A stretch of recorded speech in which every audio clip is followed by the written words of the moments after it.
I couldn't get a word in. So she ended the phone call like, no, they need to call me. They need to call me directly.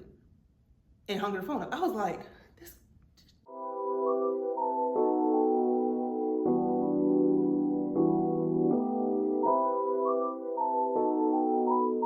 Hey guys, welcome back to the Chase Family channel, where you get a glimpse of our family, where you get some marriage and motherhood advice, where you get some hair care, skincare, self-care, and cooking tips, all wrapped in one. So today is going to be like a story time day. So for those of you who have seen some of my previous videos, you know that I had conceived and had my first child, my oldest, my daughter, my love. I had and conceived her completely normal, didn't need any assistance, didn't need any help. But with my second child, my son, my baby boy, I did have to have IVF. In this video, I'm going to give you my story, my journey, why I needed it, all that good stuff.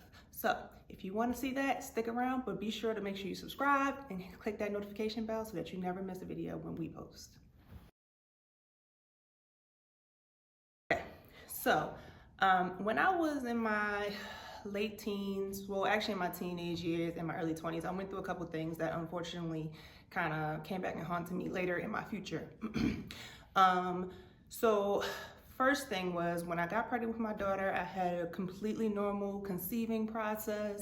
I actually had an amazing pregnancy. I had an amazing delivery and labor process, and I did do unmedicated for both of my births. Of my daughter and my son. And if you guys want to know a story about that, for my unmedicated birthings, be sure to comment below and I can give you my story time for that as well.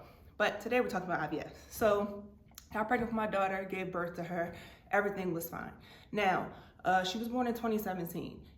That following year in 2018, almost a year after I had her, it was probably like a year and a month after I had her, I was having some really bad cramping and bleeding.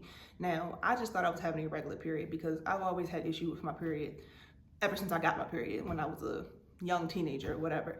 So in my mind, I'm like, nah, I'll be fine, it'll go away. So I'm just carrying on with life normally, like nothing happened. But then, you know, everybody kept saying like, Tyler, you probably should go get that checked out. You need to go to urgent care, you need to get this. I'm like, all right, fine. So one day I actually went and got a pedicure, and I was like, I'll go after I get my pedicure. Went to urgent care, and my husband at the time, he was my boyfriend, he went to go drop our daughter off at his mom's house, and I went to urgent care real quick. They took blood, you know, urine samples, I think, if I can remember. They took different tests and samples, right? So I'm sitting here thinking they just gonna say like, you know, maybe something's going on with my menstrual, like I said.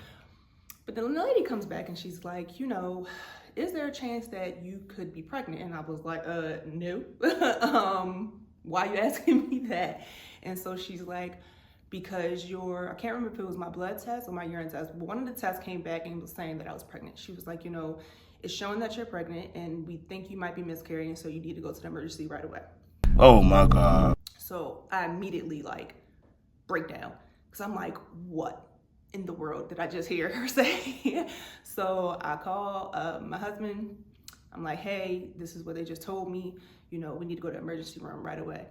So I meet him around his mom's house, which is right around the corner from urgent care. So she was taking care of our daughter at the time. So him and I went to the emergency room. You know, he's trying to calm me down. He's like, you know, it's going to be okay.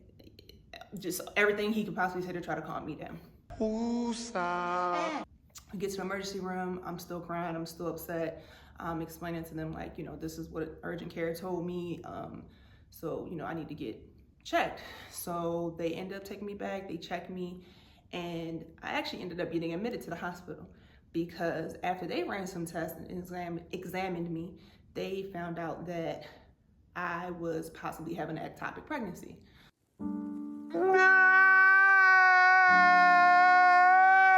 So for those who don't know, an ectopic pregnancy, and I feel like a lot of people mix it up with miscarriage. I mean, I guess it's kind of like a miscarriage, but it's not. So ectopic pregnancy is basically when the sperm and the egg meet in your fallopian tube or somewhere outside of the uterus. In my case, it was inside of my right fallopian tube. And so when the egg and the sperm met there, it created a pregnancy, it created an embryo, but it got stuck. The embryo just wouldn't move. And I'll explain a little bit later why that happens, or at least my doctor explains to me why that happens sometimes. So it got stuck. So I'm sitting here listening to the doctor like, okay, so what do we do? There's no possibility it's going to get to my uterus. Like, what are y'all explaining to me? And he's like, well, most ectopic pregnancies don't survive.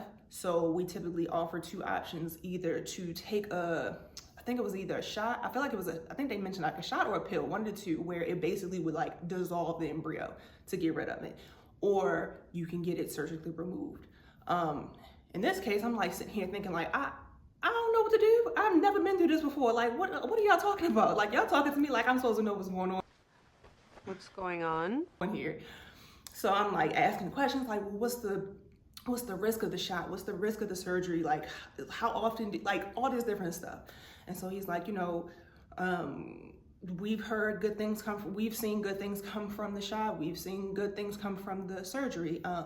So I'm just like, all right, give me a chance to just think this through. So at this point, I'm sitting there talking to my husband and, we're just talking like, we don't know what to do. Like, we're trying to decide. And at this time, I didn't have that great of a GYN doctor. She was pretty rude when I called her and told her. So the first day goes by that I have been admitted. So I stay overnight. And now we're still in the deciding phase trying to figure out what's going on. They're like, hey, we need you to call your GYN, let her know what's going on. And maybe she'll want to take you in-house. Sometimes these situations are better to handle with your direct doctor, which totally made sense to me. So in this case, I call her and I'm like, first of all, I get put on hold for a long time. And I didn't trip because it was starting to snowing this day. So I knew that she was probably trying to get in as many patients as she could because I'm pretty sure I think her office was closing early. A lot of offices were closing early because of the snow. So I was like, I get it. So I'm on hold for like a good 10 minutes. Like, her front office was like, hey, we're trying to get her out, but she's with a patient. Can you just hold? Cool. So I ain't got nowhere to go. I'm sitting here in the hospital bed. I got nothing but time. So I'm just holding on or whatever. And then she finally gets on the phone. So I think her front desk lady had told her what was going on, because as soon as she got on the phone, she's like, they shouldn't be releasing you. They're supposed to keep you for 48 hours, like just going off. And I got it. She wasn't going off on me or upset with me, but at the same time, you shouldn't be acting like this, period, because I'm already going through something traumatic right now. So that really ticked me off really bad. And so at the same time, I have her on speakerphone, and my nurse, he was in there and he was just listening to it. Like, his eyes got big, like, is she serious right now? And so when I get off the phone with her, mind you, I couldn't even get a word in edgewise. I said, no, they did tell, God, I love you. I couldn't get a word in. So she ended the phone call like, no, they need to call me. They need to call me directly. And hung the phone up. I was like, this can't be serious right now. This cannot be for real. So when she hung up, the guy, my nurse, he was like, oh, she needs to work on her bedside services. What's her name again? I'm about to talk to your caseworker about her. This is ridiculous. So that happened. Obviously, I got a little bit more upset because I'm like, now I don't even have the perspective or the information that I need from my doctor. What the heck am I supposed to do now? And so it had to be the grace of God. Actually, it ain't had to be, it was the grace of God. The last couple hours I was in the hospital that day, because I had seen at this point probably like 2 or 3 different doctors who was giving me different information. The very last doctor I saw, he has been in this industry for 30 plus years. He came in, he said, look, this is more than likely ectopic pregnancy, but I have seen things like this turn into normal pregnancies. So if it could possibly turn into a normal pregnancy, would you want to keep it? I said, absolutely. And he's like, here's what we're going to do. You're going to come to my office. They're going to discharge you. You're going to come straight to my office because my office is closing early because of snow. But I want to be able to examine you further so we can figure out the best, option, the best results for you. So within an hour, they had me discharged straight to the doctor's office. He examined me further. He said, I'm 99% sure that this is ectopic pregnancy and it won't turn out to be normal. This was a Friday. So mind you, I had already been out of work for 2 days because I couldn't go to work because they admitted me into the hospital. So now we're Friday, it's snowing outside, things are closing early. He's like, here's the deal. I do surgeries on Monday. I do not want this ectopic pregnancy to burst because then that causes internal bleeding. We're gonna have to get this out of you as soon as possible. I think that's a better option for you than the shot. So that basically cut out all the thinking that I was doing cool.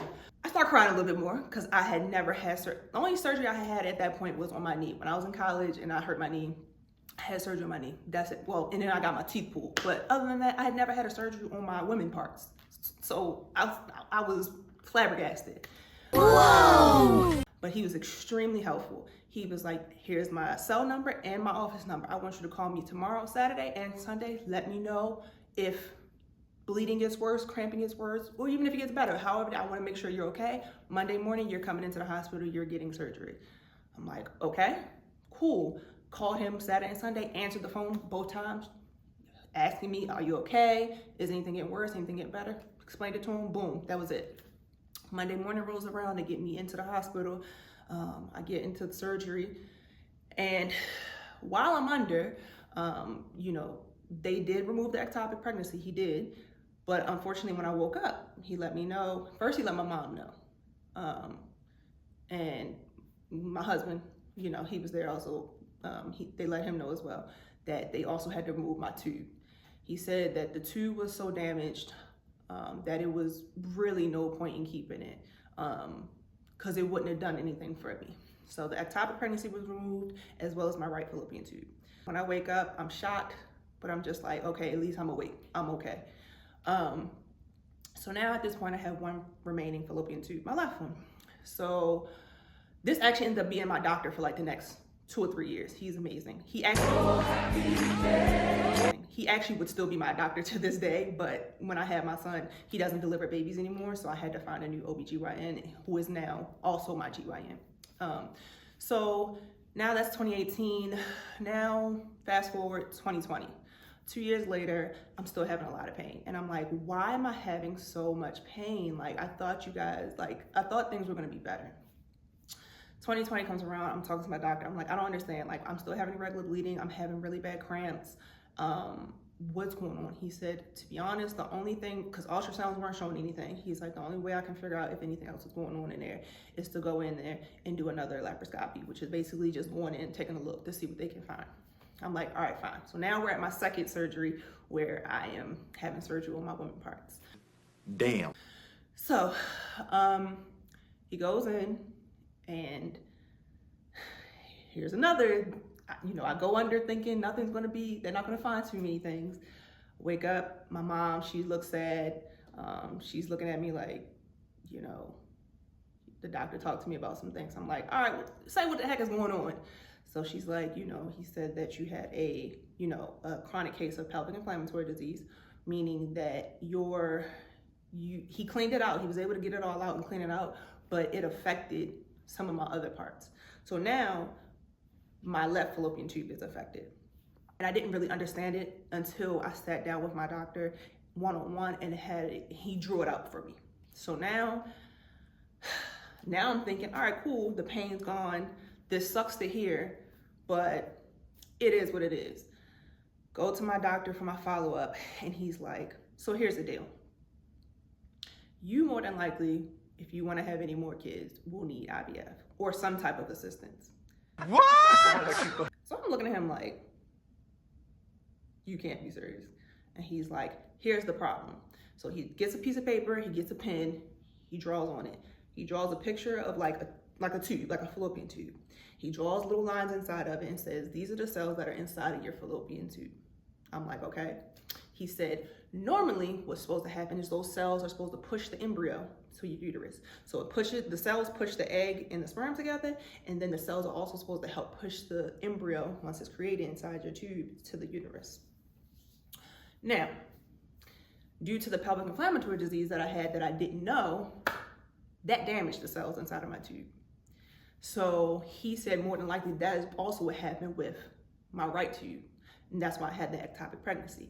He couldn't tell for sure because he didn't want to cut open my fallopian tube, but he said more than likely that's what's going on. And he said if you try to conceive naturally again, you're more than likely going to have another ectopic pregnancy, and in that case, you might end up needing a hysterectomy. And I'm like, nah, y'all not about to do that. Nope. So I kept my tube for a while, my left tube. Of course, I'm hearing all these stories.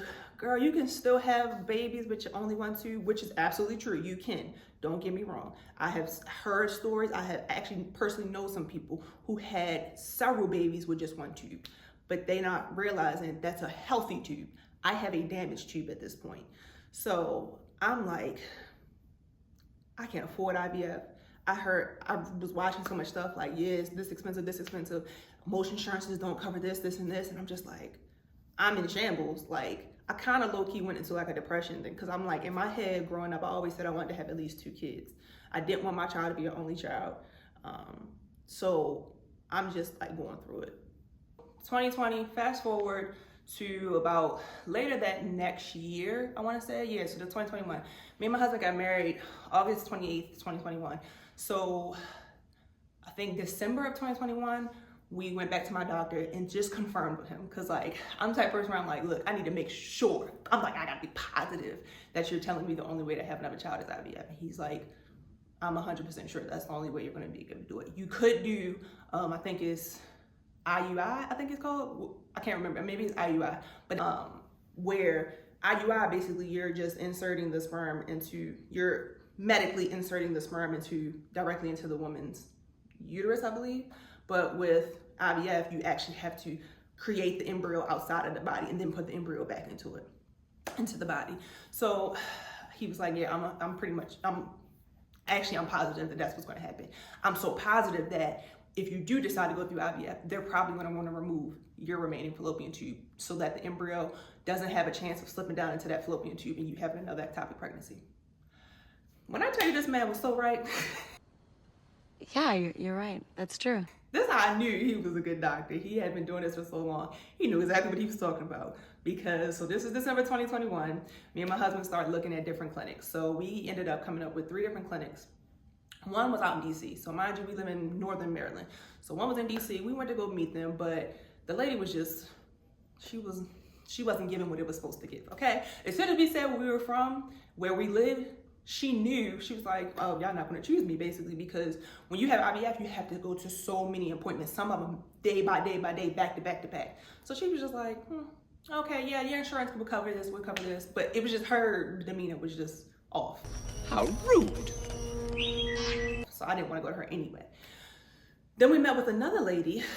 We didn't go and meet her. We met with her online, and she was actually really nice. They were still far, but she was actually willing to work with us. She was willing to, since you have to go day by day or back to back to different appointments, get ultrasounds, blood work, and all that stuff. She was willing to basically have us go to a place where you can get blood work and ultrasound done closer to us, and they would just send the results to her. And the only time we would have to go to her is if like you absolutely have to go see your doctor.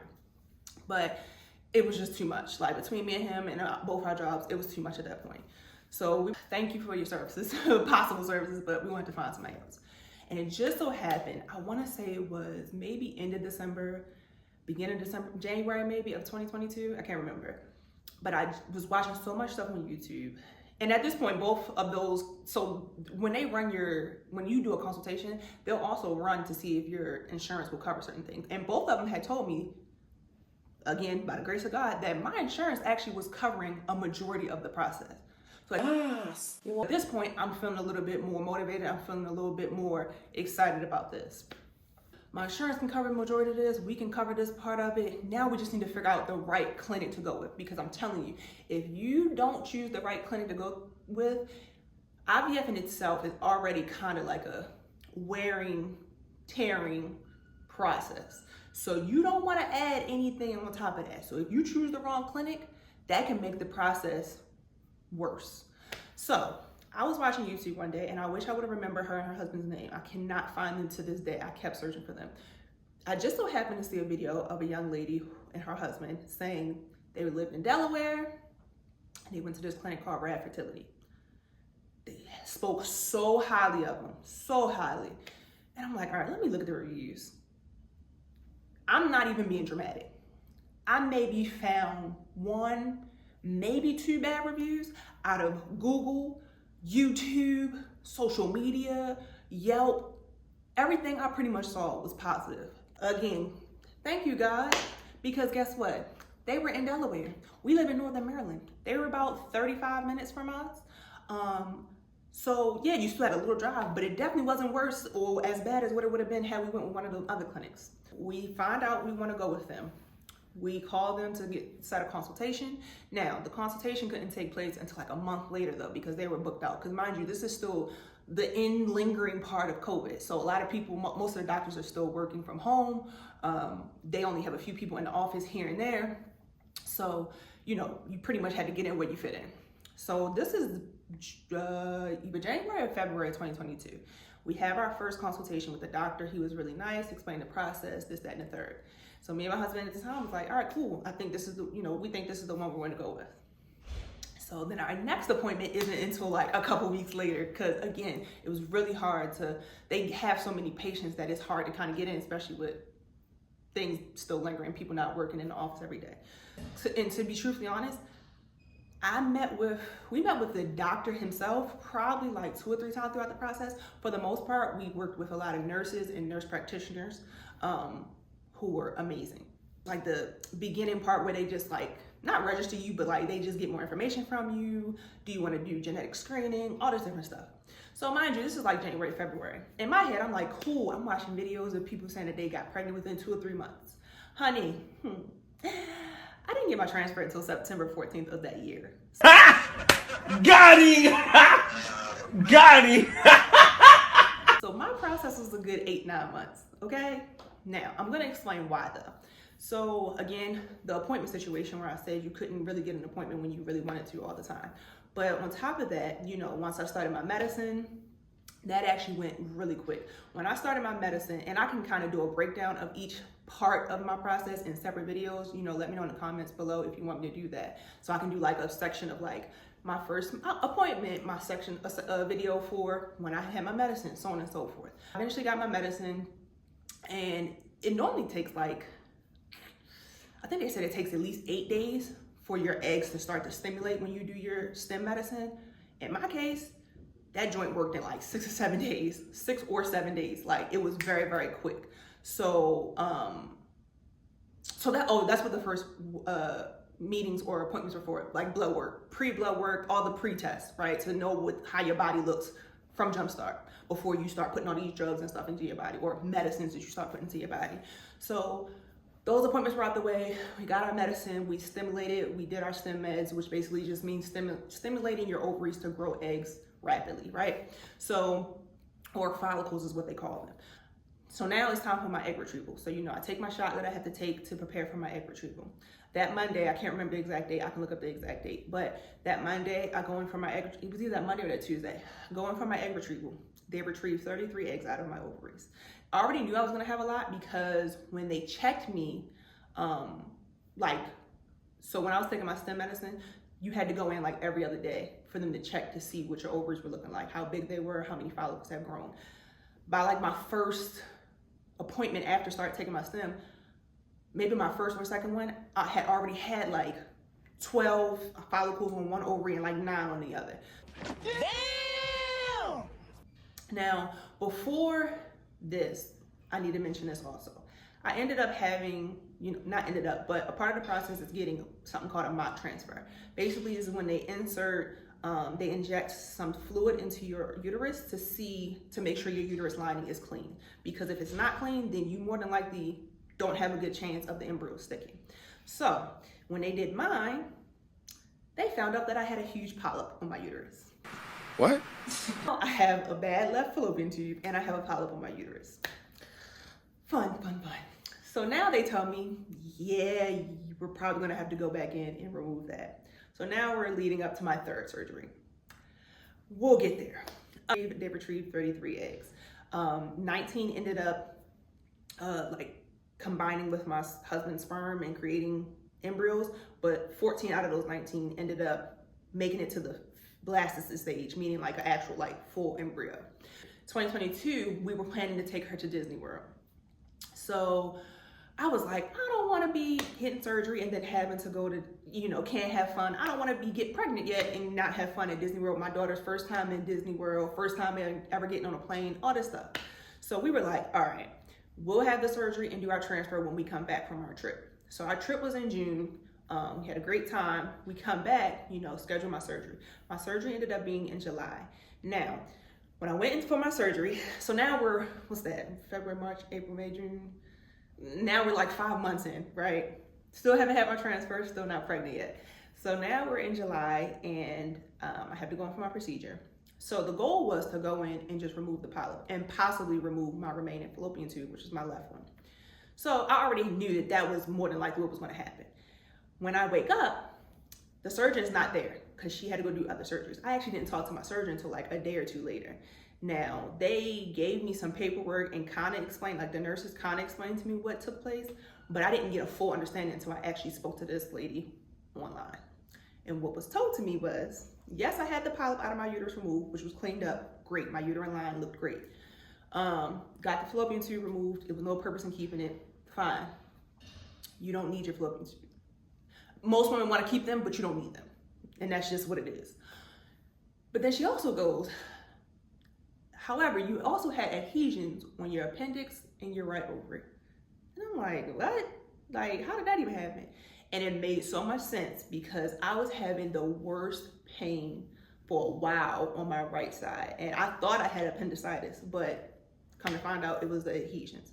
So basically adhesions can form on your organs when you have like some type of trauma or like they've been through something. And in my case, I had already had surgery twice at this point. So the adhesions more than likely came from possibly some of the pelvic inflammatory disease, but also from having the surgeries. So she had to clean that up. She had to remove the adhesions from my appendix and remove the adhesions from my ovary. So everything's cleaned up at this point. Cool, that's done. So now, still gotta wait another month because I have to recover first. So now we are in August. All right, so August comes and before your transfer, you have to start taking some medicines again to prepare your uterine lining. Like your uterus lining has to be thick enough to give you the best chance of the embryo sticking. So in my case, you know, I think I started like end of August maybe. And you know, you would have to keep going back for them to check your uterine lining. And so it came to the time, I wanna say it was maybe like September 10th or something like that. The week before September 14th, they were like, okay, your lining looks pretty good. We're gonna probably do transfer on September 14th. It's either gonna be between the 12th or the 14th. It ended up being on the 14th. Now, on the 14th, I went in and they did my transfer, which was the easiest process ever. I thought it was gonna be very intricate. No, they take you in a room, you know, prop your legs up. They make sure they show you the blastocyst on a piece of paper. They make sure that you wanted this one. So we did do genetic testing we biopsied 6 of our embryos, but we only had 3 tested at the time. 2 girls, 1 boy. Grace of God, the boy worked out. But they came in, they're like, hey, we wanna make sure this is the correct one. You want the male one, you know, blah, blah, blah, blah. Cool, you put your legs up. They get the ultrasound screen ready and they come in, such and such, last name, male embryo ready to go, blah, blah, blah. Literally, they insert this little tube in you, put the embryo and the fluid through a tube, and you see it pop up on the screen. Transfer's done. Now we just gotta wait to see if we actually got pregnant. Okay, so here are some do's and don'ts. Again, I'm not a doctor, I am not a nurse, I'm not an expert. This is just what I learned from my experience. Do make sure that you eat healthy. Obviously, that's the obvious. Lots of fruits, lots of veggies, lots of water, rich protein in, so on and so forth. But do not obsess over a fertility diet. Because for real, I don't even think that exists. You know, I had a lot of people telling me, oh, make sure you do a Mediterranean diet, make sure that you do this diet, that diet. No. In my case, I was already fairly healthy too. So that helped. Now, if you're somebody that takes blood pressure medicine because you have high blood pressure or something like that, then obviously that means consult with your doctor, make sure you are eating properly or eating what you're supposed to eat to give you the best chance, you and the baby the best chance through your process. But in my case, I was already pretty healthy. For 3 years before I did IVF, I was pescatarian. Even when I started eating meat again, I was still eating healthy. I always eat lots of vegetables, I always eat lots of fruit. I didn't really eat too crazy. So my doctor was like, no, don't change anything that you're doing because first of all, that's gonna be a shock to your body. You don't wanna shock your body when you're going through this process, especially when you're about to get your transfer done. Because that can be a shock to you as well as the embryo. And number 2, I didn't have blood pressure issues, diabetes or nothing like that. So he said, you're fine. But at the end of the day, discuss with your doctor what they think is best for your specific situation. Another do, make sure you practice self-care. I'm telling you, IVF it can be very wearing on you, mentally, physically, emotionally. So you wanna make sure you give yourself some self-care. Give yourself a facial, honey. Get pedicures, get your nails done. I wouldn't say get a massage, because I don't know how that will affect you. But what I will say is, during self-care, make sure you do not get in jacuzzis, saunas, don't take hot baths. Those type of things drive up your temperature of your body, which can affect you and the embryo. So you cannot get in hot tubs, hot baths, or saunas. So self-care, but make sure those things are not a part of your self-care. Also a do, make sure you exercise. It's okay to exercise. It's okay to go for a walk, but don't overdo it. When I had my transfer, doctors told me, back in the day, they would make you, after your transfer, go lay down, be on bed rest. My doctor was like, that doesn't make a difference. No, you don't have to be on bed rest. You literally can get up and walk out of here and you can actually go on a little walk today. I'm not saying overdo it, but you can literally go for a brisk walk today. That actually helps the embryo stick, according to my doctor. So again, exercise, don't overdo it. Don't go out and just start going for a run. Don't go out and start lifting 150 pounds in weights. But a little brisk walk here and there is perfectly fine. You do not have to be on bed rest. At least I didn't. My doctor told me, no, do not be on bed rest. Here are some do's and don'ts for your 2-week wait, which the 2-week wait is from when you get your transfer done till you get your blood work, beta work done, which means when they tell you if you're absolutely pregnant or not. Do make sure that you read and watch positive things. Do not consume videos about someone who didn't have success in IVF. That will screw you up. For sure. Make sure you're watching and reading positive things, whether it's, a good book that you like to read, whether it's you're watching videos about people who were successful in IVF. Whatever it is, make sure it's positive. Do not consume all the negative stuff through this process, because I'm telling you, it'll mess you up big time. You will possibly see spotting and bleeding. I saw spotting and bleeding through my 2-week wait, as well as my first few months of pregnancy. I actually had a couple incidents where a gush of blood came out. And that's because I had subchorionic hemorrhaging, which is actually more prevalent in IVF patients, which I did not know because I didn't have any bleeding with my daughter, with my first child. So with this one, I was kind of freaking out. I was like, what in the world is going on here? Am I miscarrying? What's going on? Don't freak out. Don't panic. If you see spotting or bleeding, reach out to your doctor, of course, and let them know. But they'll let you know, like, do you need to come in? They'll let you know that it's normal, or if it's not normal, they'll ask you, hey, is it followed up by cramping? They'll ask you all these different questions. So definitely reach out to them, but don't freak out. I'm telling you, you don't, just try your best not to panic. It's gonna be hard because as soon as you see it, you're gonna wanna freak out, but try your best to stay as calm as possible. Reach out to your doctor and get answers from them. And the last do and don't advice. Take your medication religiously, faithfully. I said what I said. Do not skip a day. Do not skip a time. So you take medicine in the beginning when you're stimulating your ovaries to get the eggs out and combine it with the sperm to make the embryo. But then you also take medicine leading up to transfer, as well as during transfer, as well as for a little while, for a few weeks after you find out you're pregnant. Do not skip any medicine. And most of the medicines have to be around a certain time frame. Do not skip it. I can't say it enough. I watched a video of a lady, and I can't remember who it was, but she had mentioned that she had stopped taking her medicine during the 2-week wait, which we're going to talk about this too. She took an at-home pregnancy test that was showing more so on the side of that she wasn't pregnant, that it didn't work. So she decided to stop taking her medicine. When she went to go see the doctor and she told him that, they were like, well, why did you stop doing that? Like, why did you stop taking your medicine? Whether you found out pregnant or not, you shouldn't have done that, because now we really don't know if it didn't work because of you didn't take your medicine or if another factor took place to why you didn't get pregnant. So do not skip. Even if you think you're not pregnant, do not stop until your doctor tells you to stop. Do not skip until your doctor tells you to skip. Don't do anything. Take that medicine until that doctor tells you what he or she wants you to do next. Now to my last one, which I thought this was gonna be my last one, but here's my last one that I just thought about. Take an at-home pregnancy test. I'll be the first one to tell you, it's not a good idea. The doctor will tell you it's not a good idea. They tell you not to take at-home pregnancy tests during that 2-week week because they're not as accurate as a blood test, which is what you'll get done by the doctor after your 2 weeks. They'll give you a blood test to see if your HCG levels are high, to see if you're pregnant or not. Me, I took several of them, and I don't advise it. In my case, it worked out. From the first time I took an at-home pregnancy test to the last one I took, my line consistently got darker. But what if in your situation, you take it and it starts to get darker, but then it starts to get lighter? And then it starts to get darker again. Or let's say it just gets light. It stays light through the whole time you're taking a pregnancy test before your blood work. That can be discouraging. That can mess you up mentally. So I wouldn't advise it. I wouldn't, if I could go back, I probably wouldn't have did it. Do wait the whole 2 weeks till you get your blood work. Don't take at-home pregnancy tests.